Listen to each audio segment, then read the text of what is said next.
Atos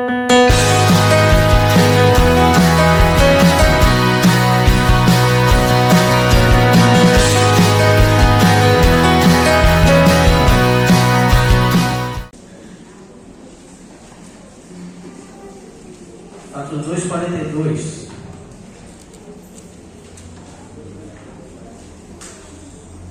E perseveravam na doutrina dos apóstolos e na comunhão, no partir do pão e nas orações. E perseveravam na doutrina dos apóstolos e na comunhão, no partir do pão e nas orações.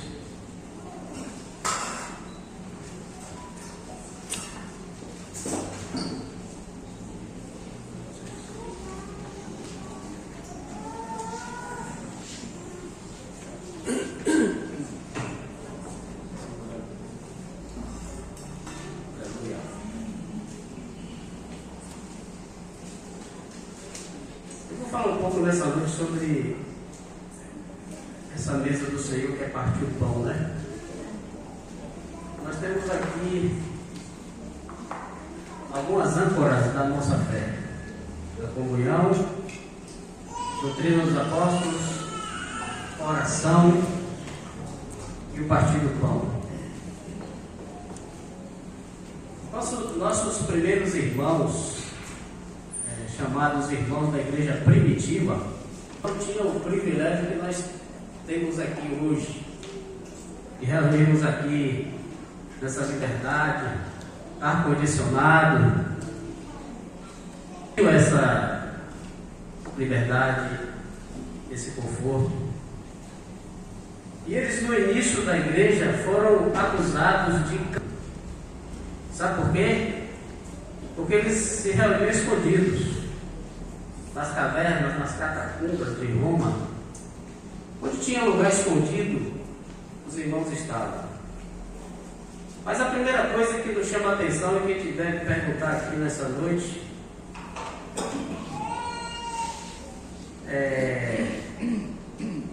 a perseguição era tão violenta, tão forte, e por que eles se reuniam? Por que eles se reuniam se a coisa era tão brava naquele tempo? Pensa um pouquinho nisso.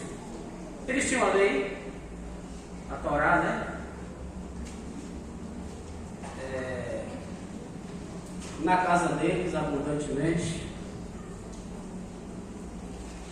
Eles receberam maná suficiente dos apóstolos. Imagine aqueles homens comendo, aquele povo comendo o maná que Deus dava na boca dos apóstolos. Era a igreja robusta, era a igreja forte, era a igreja alimentada, fortificada. Eles oravam, louvavam, adoravam. E a pergunta que se põe é essa: por que eles não fizeram isso sozinhos? Tinham tudo isso. Podia pensar assim: por que a gente vai se reunir para se expor tanto? Por quê?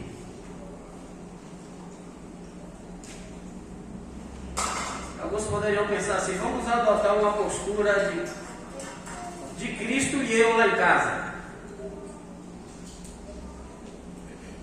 De Cristo e eu lá em casa. E vai estar muito bom assim. Cristo e eu, tá joia, tá maravilha. Por quê? Porque eu tenho tudo nele. Eu penso assim: eu tenho tudo em Cristo.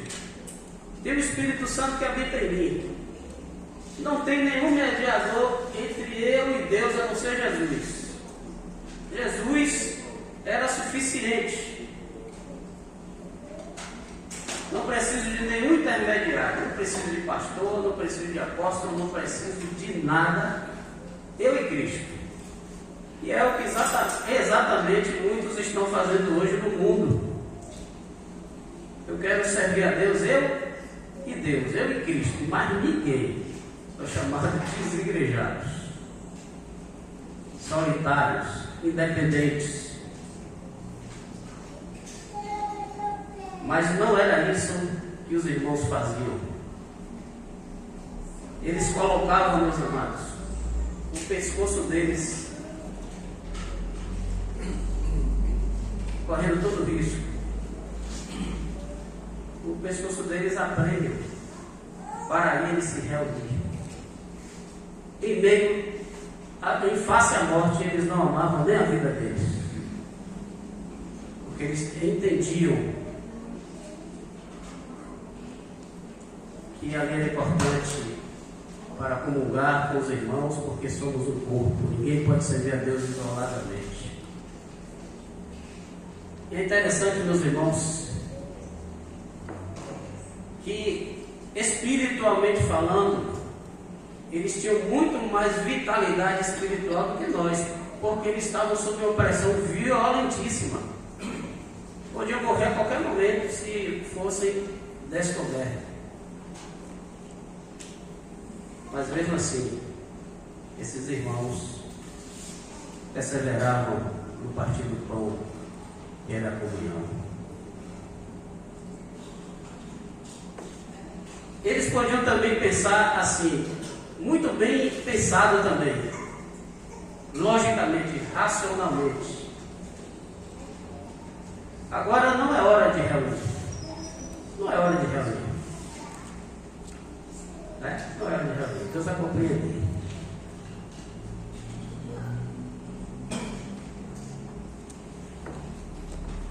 Estamos sendo perseguidos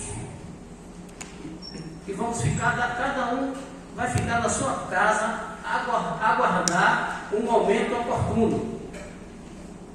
Não é lógico isso? Poderiam pensar assim. E não era a Covid-19 não, viu? E de acordo com a lei aí mundial, a gente foi aprisionados nas nossas próprias casas, mas aqui era muito mais grave do que a Covid. Se fossem descobertos adorando, louvando, compartilhando algo de Deus, eles fatalmente seriam mortos. Mas mesmo assim, eles iam se reunir, e a história fala que existiam espiões que ficavam à espreita para saber o que esse povo estava fazendo. E em determinados momentos, próximo da caverna, da catacumba, eles ouviam esses irmãos reunidos falando algumas coisas estranhas. Por isso que eles receberam essa coisa. Por quê?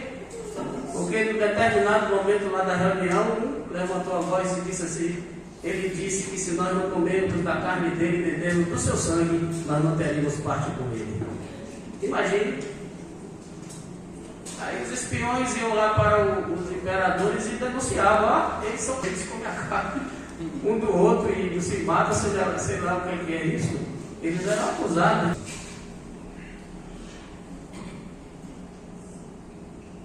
E o que é que eles estavam fazendo lá dentro ao falar isso? É o que nós vamos fazer aqui nessa noite, partindo com pão, comungando com o Senhor, e sofreram essas falsas acusações. Que coisa impressionante, meus amados, como eles prezavam o partir do pão. Colocar o pescoço a prêmio para poderem participar da mesa do Senhor. Isso é ter muita convicção de fé, isso é ter muita convicção de esperança, isso é ter muita convicção de ressurreição em Jesus. E quantos de nós hoje, a dor de cabeça está vindo lá em Salvador, você já está, hoje não vai dar não, hoje enquanto é 7 não vai dar para mim não. Hoje eu estou meio assim, passado. Inúmeras razões, desculpas, falta de comprometimento. Imagine se nós estivéssemos debaixo de uma forte perseguição. Será que a gente teria coragem de se reunir escondido? Eu não posso aqui afirmar para vocês qual era o volume dos cânticos desses irmãos, não sei. Mas eu não acho que seria baixinho demais. Não sei te dizer, mas com certeza, se ele não tinha medo de perder o pescoço na estrada, ou se fosse descoberto, ele deu louvar, escondido lá onde estivesse, na força que tivesse ao Senhor. E isso é importante entendermos também, amados, para que nós não tenhamos assim esse entendimento de participação de corpo, de culto, de compromisso, e nada pode assim, qualquer coisinha não pode nos tirar desses compromissos, porque é importante para recebermos mais de Deus, adorarmos a Deus e ofertarmos a Ele também a nossa adoração juntos, porque Deus se faz presente quando o povo está unido. Deus se agrada da comunhão.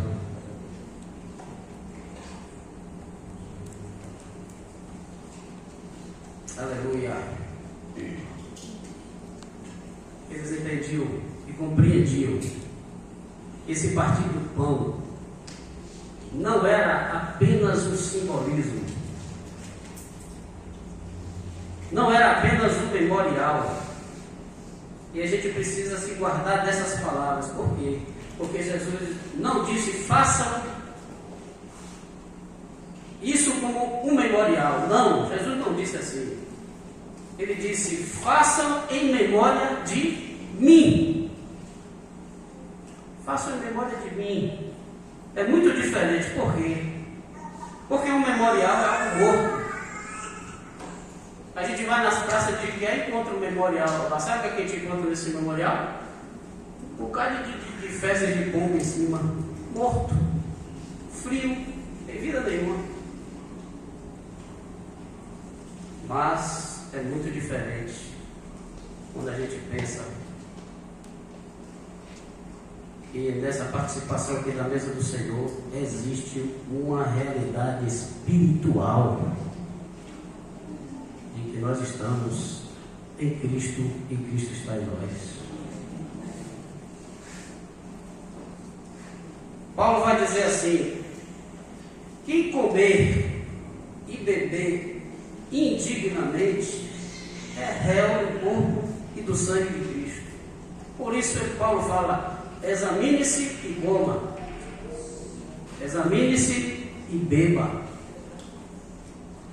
porque há uma realidade espiritual.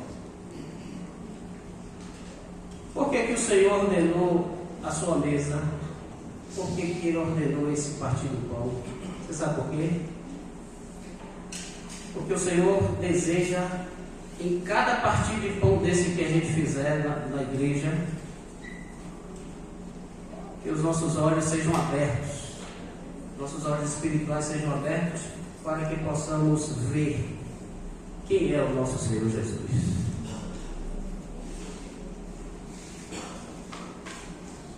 A palavra diz que Ele é o pão da vida.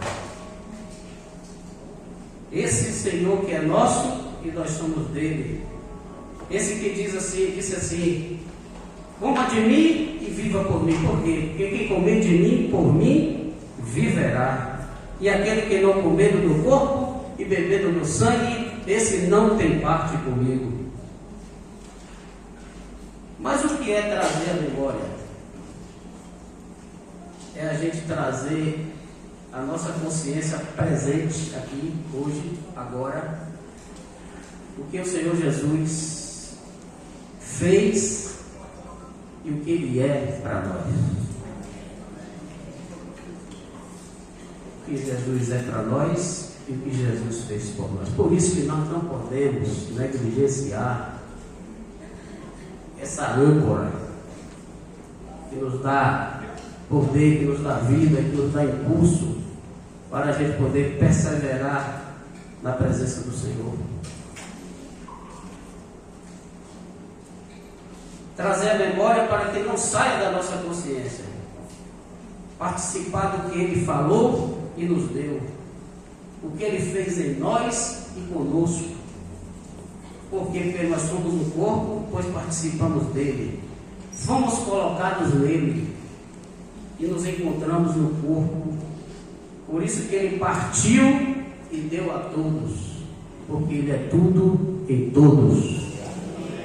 Ninguém tem uma exclusividade absoluta, plena, total, toda a plenitude de Cristo em si mesmo. ele. Por quê? Porque nós precisamos beber da graça de Deus uns nos outros. Discernir o corpo. Discernir, meus amados, que é a realidade espiritual de Cristo e do seu corpo. Memória é trazer à consciência a sua pessoa divina e humana, como ele foi Deus e como ele foi homem. Mas ele não usou como usurpação o ser igual a Deus. Antes, a si mesmo, ele se esvaziou e se tornou carne humana. Sentiu fome, sentiu sede, sentiu tristeza, se cansava, porque ele era carne humana. Mas ao mesmo tempo ele era totalmente divino e totalmente humano. E a si mesmo se entregou por nós. Já pensou nisso? E também ressuscitou para a nossa glorificação. E ele disse: eu vou estar com vocês todos os dias até acabar o mundo. E esse Cristo ressurreto, ele está aqui em nós e entre nós. Você crê nisso? Você vai participar dessa mesa com essa plena consciência de fé e convicção de que ao comer e ao beber, você está trazendo à sua memória o que ele é e o que ele fez por você.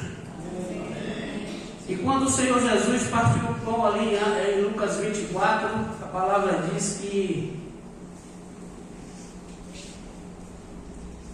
ele estava andando com alguns discípulos que estavam a caminho de Emaús e começou a jornadear com eles, caminhando,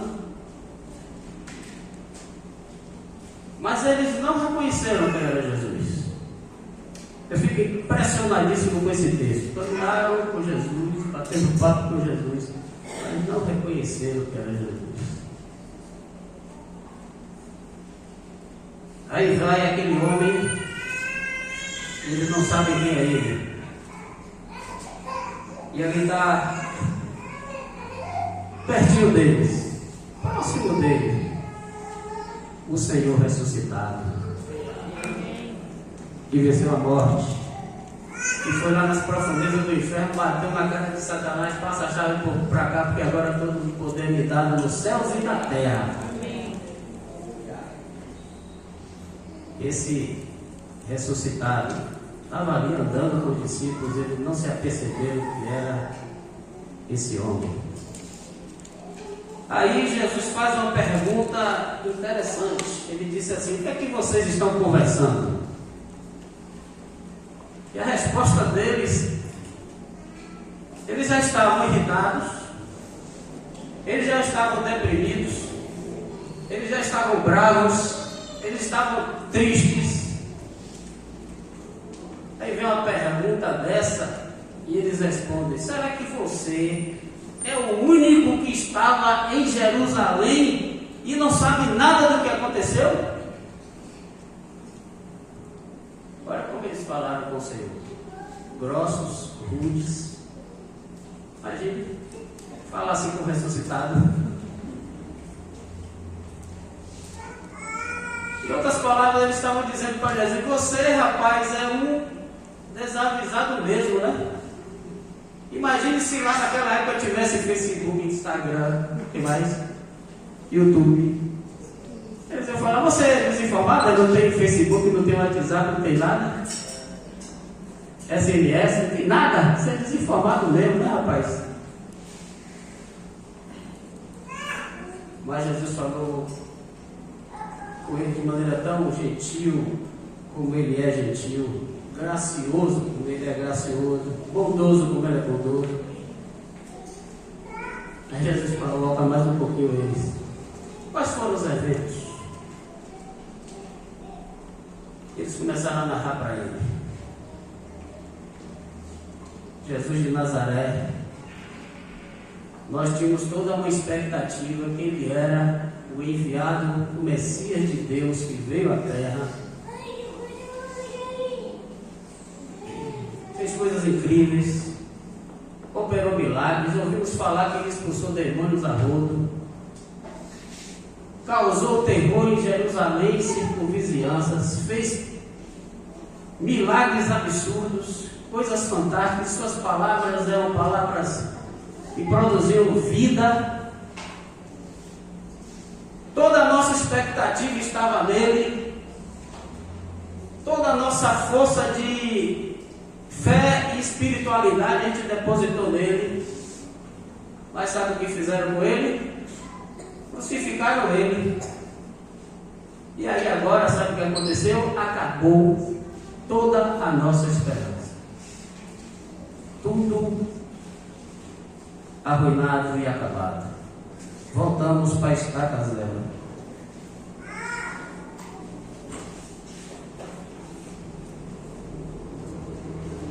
Aí Jesus fala para eles, sem eles saberem quem ele era: ó nécios e tardos de coração, para compreenderem o que as Escrituras dizem. E aí ele começa pela lei, depois vai para os profetas e vai falando um bocado de salmos para eles, e vai falando de coisas e mais coisas, tudo sobre ele. Mas os apedeutas, os ignorantes, não se aperceberam que era Jesus. A palavra encarnada, citando a palavra escrita. Olha que glória!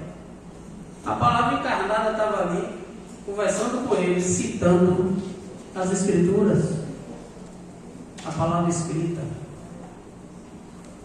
Mas ainda assim, eles não se aperceberam de quem era aquele homem, e os seus olhos ainda não tinham sido abertos. E ele vai caminhando, segue caminhando, aí chega na aldeia de Emaús.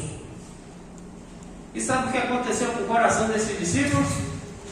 Estavam ardendo, cheios, contagiados, impregnados de encanto com esse homem que tanta coisa boa falou. E o coração deles ardendo e pegando fogo, e disseram assim para ele: olha, já é tarde, vai a noite entrando, fica conosco, repose aqui com a gente hoje. Quem lembra desse cântico?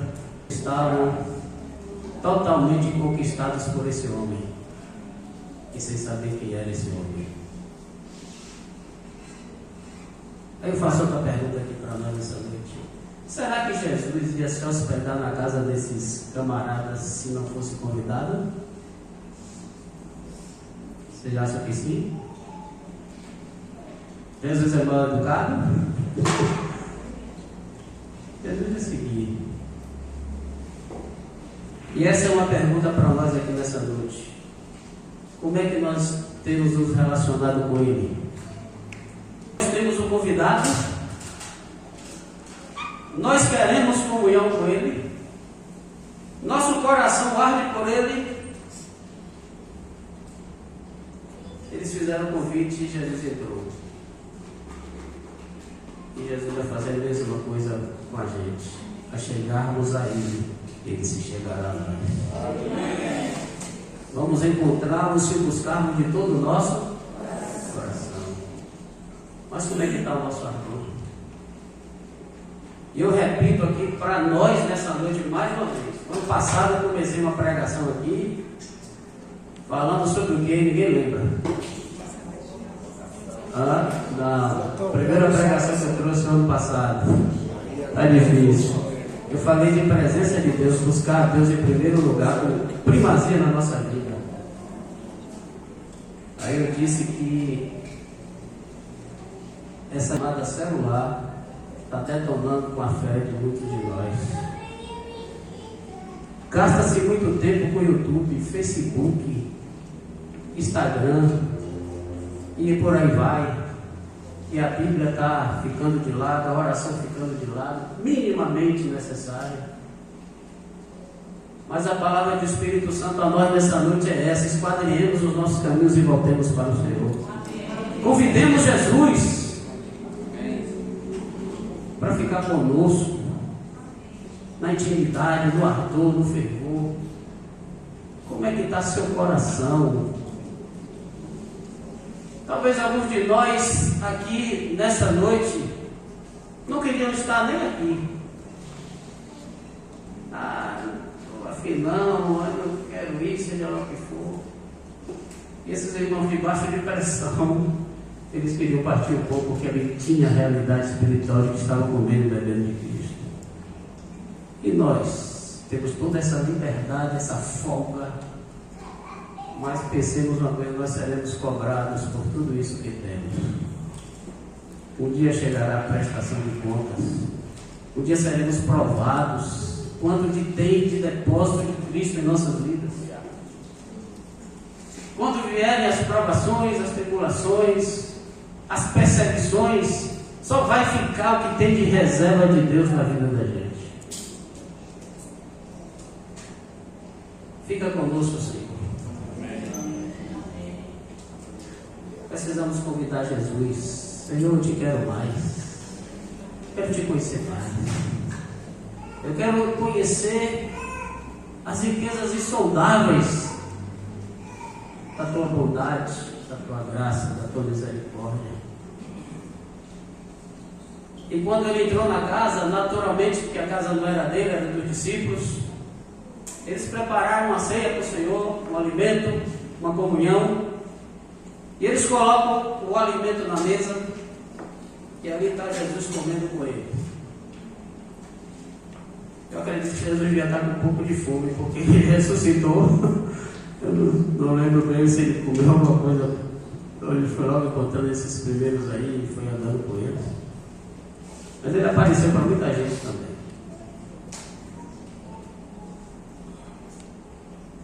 Jesus comendo com eles ardendo por Jesus, encantados com aquele homem, conquistados por aquele homem, mas ainda não sabiam quem era aquele homem. Mas num determinado momento do jantar, daquela comida, Jesus agora toma uma postura, uma posição de dono da casa, de anfitrião. E de fato ele era dono de tudo, da vida do discípulo, da casa do discípulo, tudo que nós temos, que somos ou viemos a ter. É de quem?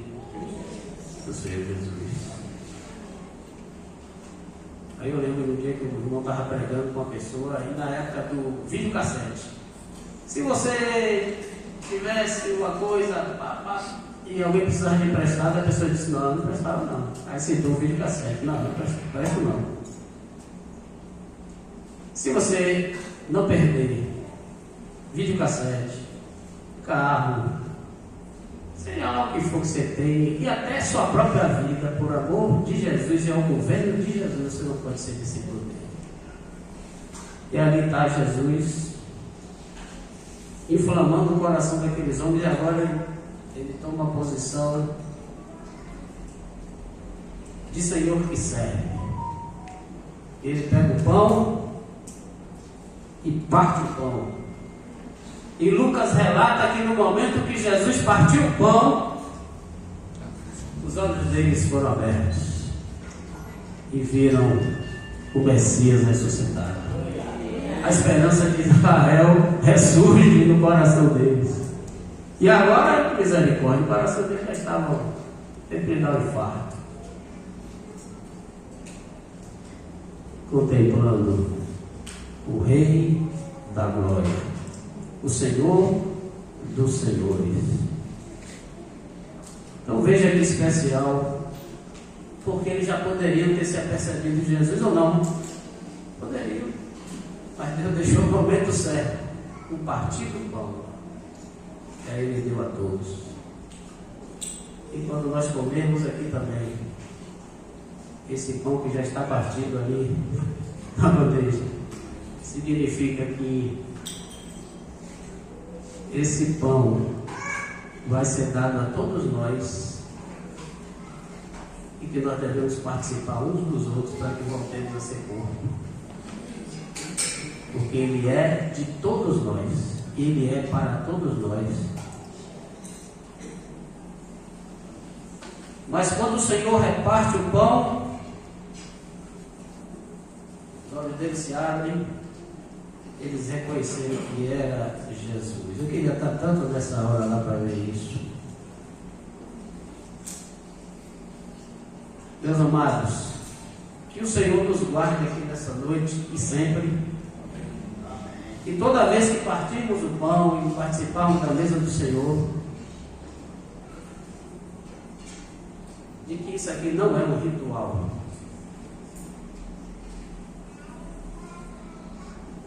O que há aqui, de fato e de verdade, é uma celebração.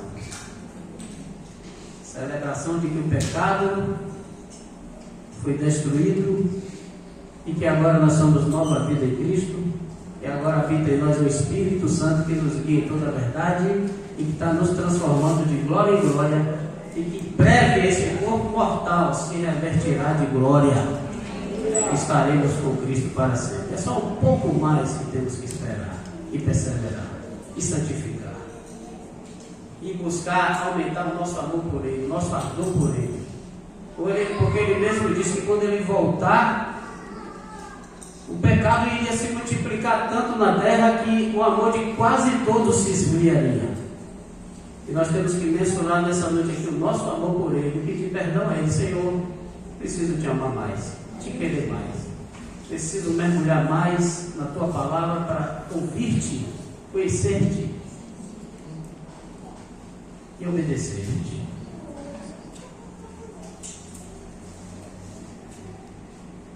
O desejo do Espírito Santo é usar esse tempo, amados, do partir do pão, para abrir os nossos olhos, para reconhecermos quem é o Senhor Jesus. Que nós pertencemos a Ele de forma irrevogável e que Ele pertence a nós também de forma irrevogável. Entendemos que nesse momento nossa consciência tem que ser tomada de quê? Eu sou do meu amado e o meu amado é meu. Jesus é o meu tudo. Jesus é a minha suficiência. Jesus é tudo o que eu preciso. Entendemos também que nada pode nos separar do amor do nosso Senhor Jesus Cristo. Nada pode nos separar do amor de Cristo. Foi para isso que o Espírito de Deus e o próprio Deus destinou esse momento aqui de partir o pão, e que nós precisamos resgatar isso em nosso meio, nos grupos caseiros, nas juntas e ligamentos, nos encontros gerais.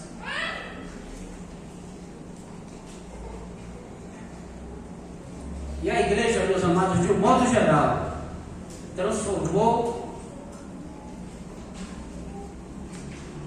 esse partir do pão num memorial de simbolismo vazio que não significa nada. Eu tenho muito amor pelos católicos, muito amor. Mas de vez em quando eu assisto uma missa. Aí eu vejo aquele negócio ali, um negócio frio. Aí me dá uma indignação quando vem o carnaval, que o povo lá pronta, trai a mulher e faz bagaceira, pecado para todo lado. E chega na quarta-feira de cinza, vai participar da mesa do Senhor, uma hortinha na boca, e ali está tudo bem. Negativo. Aquele que participar do corpo de Cristo e beber do seu sangue indignamente é réu do corpo de Cristo.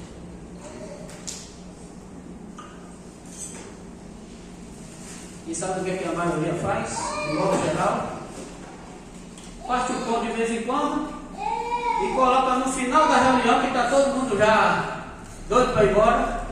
Bora, passa lá com esse negócio aí, vamos embora, e como se fosse um simbolismo qualquer, algo qualquer. Mas não, nós temos que colocar isso em destaque, porque quer participar do corpo de Cristo e beber do sangue de Cristo, isso é muito sério, tremendo e grandioso. E quando se faz dessa forma aí, como se está fazendo, isso é indigno e ofensivo ao Espírito Santo. O Espírito Santo se ofende quando se faz uma ceia desse jeito, de qualquer jeito. Esse tempo precisa ser,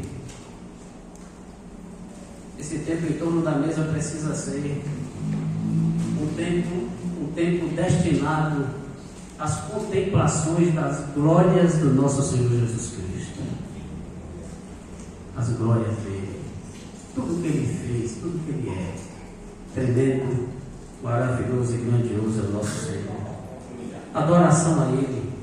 E permitir que o Espírito Santo use os elementos da mesa, que é o pão e o vinho, para que através dele, usando esses elementos como veículos, esses elementos em si mesmos permanecem os mesmos. Pão, o suco de uva, o vinho. Não é uma transubstanciação, não. Mas o Espírito Santo quer que nós participemos ali de uma realidade espiritual, como o batismo, de que a água não é nada em si mesma, mas que pela fé, quando você é colocado naquela água, você está sendo enxertado em Cristo Jesus. E morre ali o velho homem. E ao sair da água pela fé, ressuscita um novo homem em Cristo Jesus. E pela fé, quando a gente comer e a gente beber, nós estamos comendo e bebendo de Jesus. Fazer isso com muita fé, muita convicção. Isso também serve de veículos de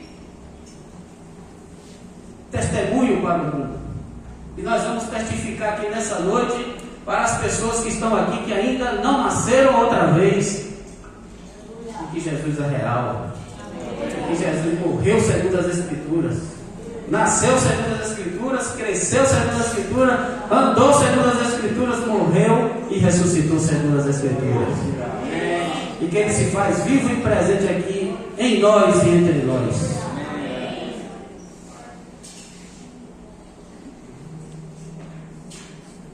Aleluia. Eu sei que o nosso Redentor vive. E se não fosse para comer e beber, a Bíblia não ia. A Bíblia só ia falar, olhai. A Bíblia não fala para olhar, a Bíblia fala comer, examine-se e coma, examine-se e beba. Mas se você comer e beber indignamente, você se torna réu do corpo de Cristo. Por isso, o Espírito Santo quer nos alertar nessa noite de que nós precisamos viver uma vida liberta de pecados repetitivos, deliberados, que você fica negociando com ele, que você fica amaciando ele, que você fica fazendo amizade com ele, que você fica administrando ele. Se morrer assim, vai ouvir essas palavras dele: nunca te conheci. Por quê? Porque você praticava a iniquidade. Porque quem está em Cristo é liberto para valer da pornografia, da masturbação, do adultério, da prostituição, toda bagaceira de mentira, de engano, de fraude, de ódio, de inveja, de falta de perdão, de ressentimento. Examine-se a si mesmo. Veja o que tem na sua vida que está ilegal. Quais são as ilegalidades que estão na sua vida. E peça a Deus graça e misericórdia nessa noite. E se você tem cometido algo contra alguém, você precisa se consertar também, para que você participe dignamente da mesa do Senhor. E por que nós comemos e bebemos? Porque o Espírito Santo, ele usa esses elementos para testificar com o nosso espírito algo mais das riquezas do nosso Senhor Jesus. O Espírito Santo testifica em nós, em primeiro lugar, que nós somos filhos de Deus, que nós somos justificados. nossos pecados foram lavados. E se nós confessarmos os nossos pecados, Ele é fiel e justo para nos perdoar os pecados e nos purificar de toda a injustiça. Que o Senhor nos ajude a recuperar o sentido da mesa dele. Porque esta é uma das âncoras da nossa fé. Por que é importante a ceia? Sabe? Porque a ceia nos purifica, gera temor, gera santidade. E se você negar também participar da mesa do Senhor, o Senhor o negará. Porque aquele que me confessar até o fim será salvo. Porque Ele disse: quem não come da minha carne e bebe do meu sangue não tem parte comigo. Então, nessa noite aqui, nós estamos reunidos para participarmos da mesa do Senhor, com a presença do Senhor. Glória a Jesus. Vamos participar agora.